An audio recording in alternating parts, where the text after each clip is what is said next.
Salut, c'est Emmanuel. Je suis le créateur du gros jeu des élections du magazine Phosphore. Je vais vous détailler ici les règles de ce jeu, sachant qu'elles sont expliquées en détail dans le magazine du mois de mars, que voilà.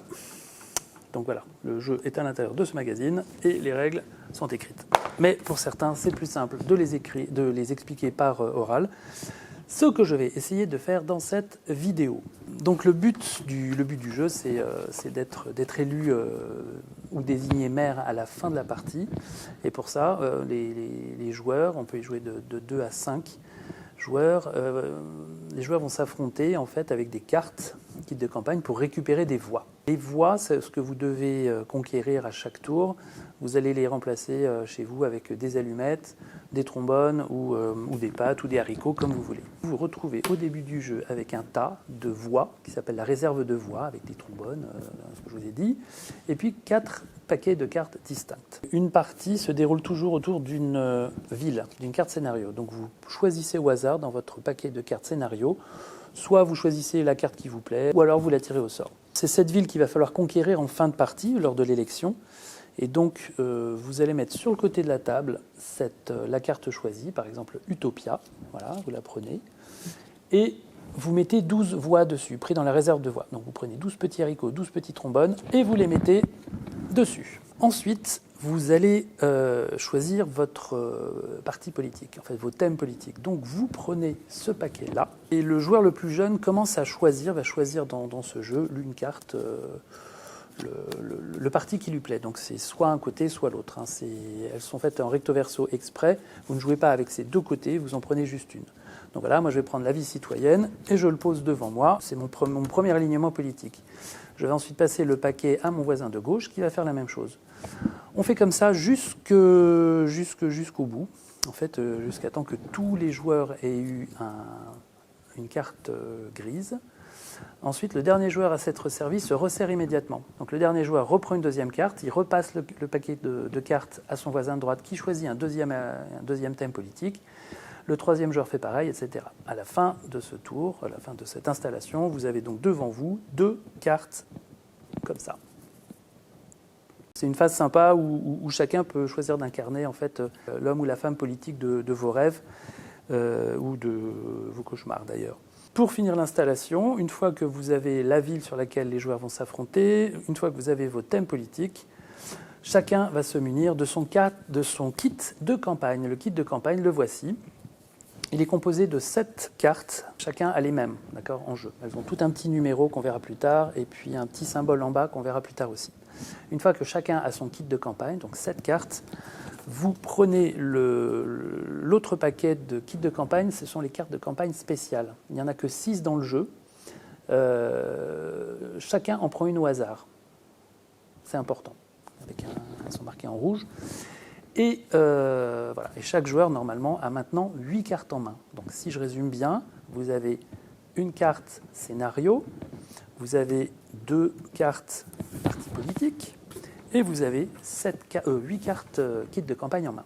Voilà, maintenant on va pouvoir rentrer dans le vif du sujet, la partie proprement dite. Une partie, ça se joue en 6 tours. Il y a 5 tours de campagne qui se déroulent tous de la même manière, et un 6e tour qui leur ressemble beaucoup, mais qui a une petite différence. Pour le premier tour de jeu, les joueurs piochent au hasard, mais vraiment au hasard pour le coup, une carte événement. Un tour de campagne, ça se déroule très simplement. En fait, vous prenez le paquet de cartes événements, vous en piochez une au hasard, vous lisez le texte et vous appliquez les 2 petits effets là qui sont en bas. Donc il y a 4 voix, donc vous prenez 4 voix de la réserve de voix, 4 haricots, 4 trombones, et vous donnez tout de suite plus une voix, vous donnez une voix prise aussi dans la réserve aux joueurs qui interprètent le thème politique qui est là. Par exemple, là j'ai la carte « Nique pas ma mère ». Cette carte donne automatiquement une voix au candidat tourisme. Donc tous ceux qui ont l'alignement politique tourisme gagnent une voix automatique prise dans la réserve. Donc ensuite, la carte est posée au centre de la table avec les 4 voix, enfin avec le nombre de voix à conquérir qui est indiqué là. Je vous le répète, je me répète un peu, mais je veux être bien sûr que vous compreniez tous bien. Et comme j'ai... Bon, bref, ok, vous avez compris. Donc voilà, il y a 4 voix à conquérir. Et maintenant, chaque joueur a dans sa main ces 8 cartes kit de campagne. Chacun choisit une et une seule carte dans sa main et la pose devant lui. Hop, je pose celle-ci. Une fois que tout le monde a posé sa carte devant lui, on la dévoile. On la dévoile. Alors moi, je vais vous dévoiler ma carte. J'ai joué les réseaux sociaux. Il y a 2 symboles sur cette carte. Il y en a un gros qui a la valeur de la carte. Elle vaut 4. Et puis, il y a un petit symbole en bas. Un petit symbole automatique. Plus une voix pour le candidat économie et vie citoyenne. Moi, mettons que j'étais le candidat environnement. Je ne suis ni économie ni vie citoyenne, donc je ne gagne pas ce petit bonus. Si je l'avais été, si j'avais été économie ou vie citoyenne, j'aurais gagné une voix automatiquement prise dans la réserve. Exactement comme pour ce que je vous ai expliqué juste avant avec cette carte-là.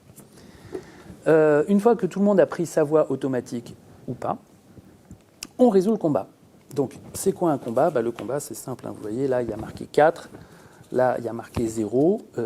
Celui qui a 4 gagne le combat et celui qui a 0 ne le gagne pas.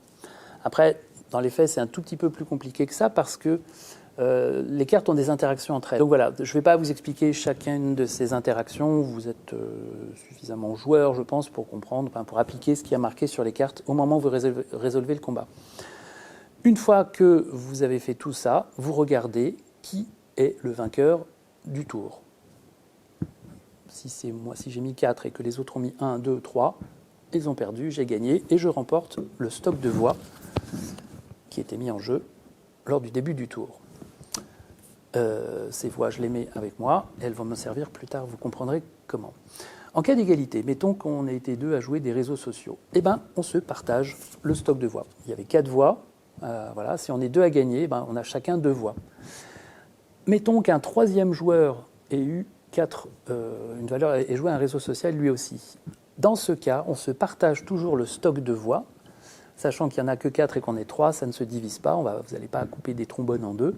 Dans ces cas-là, on arrondit au supérieur, c'est-à-dire que là, il y a 4 voix, on est 3, on en rajoute 2. Ça fait 6 voix, en fait, pour qu'on ait chacun 2 voix.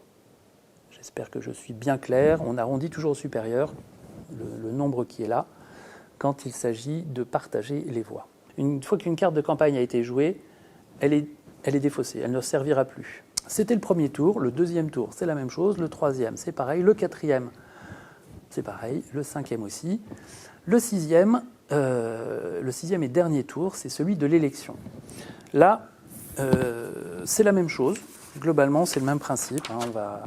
Vous allez vous battre pour acquérir un certain stock de voix mis en jeu, mais vous n'allez plus tirer de carte événement, vous allez reprendre votre carte scénario du début. C'est le jour de l'élection, vous avez choisi de vous affronter pour Utopia, par exemple. Eh bien, Utopia avait 12 voix mises en jeu. De la même façon que sur les événements et sur les cartes de campagne, il y a un petit bonus automatique à certains candidats. Vous appliquez ce bonus ici. Là, par exemple, tous les candidats environnement et vie citoyenne vont gagner une voix automatique. Donc, allez-y, appliquez-le. Et ensuite, vous allez vous affronter pour gagner ces 12 voix. Comment ça se passe ? Ça se passe exactement de la même manière que quand vous vous affrontez sur les tours de campagne. La seule différence, c'est qu'une fois que vous avez joué votre kit de campagne, donc on résout le combat, mais vous allez rajouter au score, là, le numéro 4, vous allez lui rajouter le nombre de voix que vous avez gagné pendant les 5 tours de campagne. Par exemple, si j'ai remporté 22 voix pendant les 5 tours d'avant, je vais les additionner, 22 et 4, ça fait 26. On fait le tour de table, voilà, tout le monde compte combien il a eu de voix pendant la partie, plus la carte jouée ici. Et le plus fort va remporter les 12 voix qui étaient mises en jeu ici.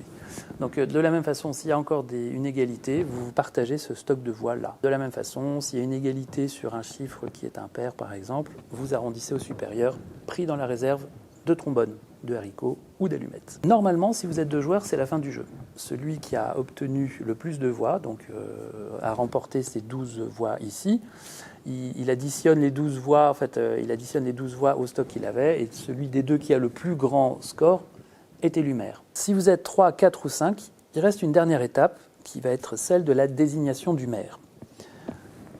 Les joueurs qui ont remporté le plus de voix pendant la partie, donc on refait un compte, il peut y avoir égalité, vont avoir chacun 1-2 minutes, ça c'est à vous de décider ça entre vous, pour faire un petit discours destiné à convaincre ceux qui ne sont pas vainqueurs de cette partie, ceux qui ne sont pas plus candidats.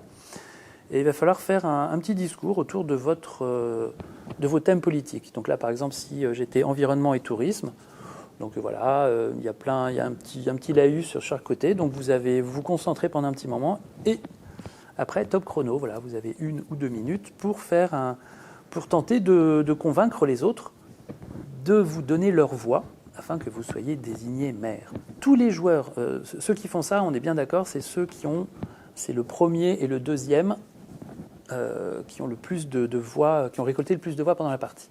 3 s'il y a en cas d'égalité. Les autres joueurs, c'est-à-dire le 5e et le 4e et le 3e, prennent dans leurs mains tout leur stock de voix. D'accord ?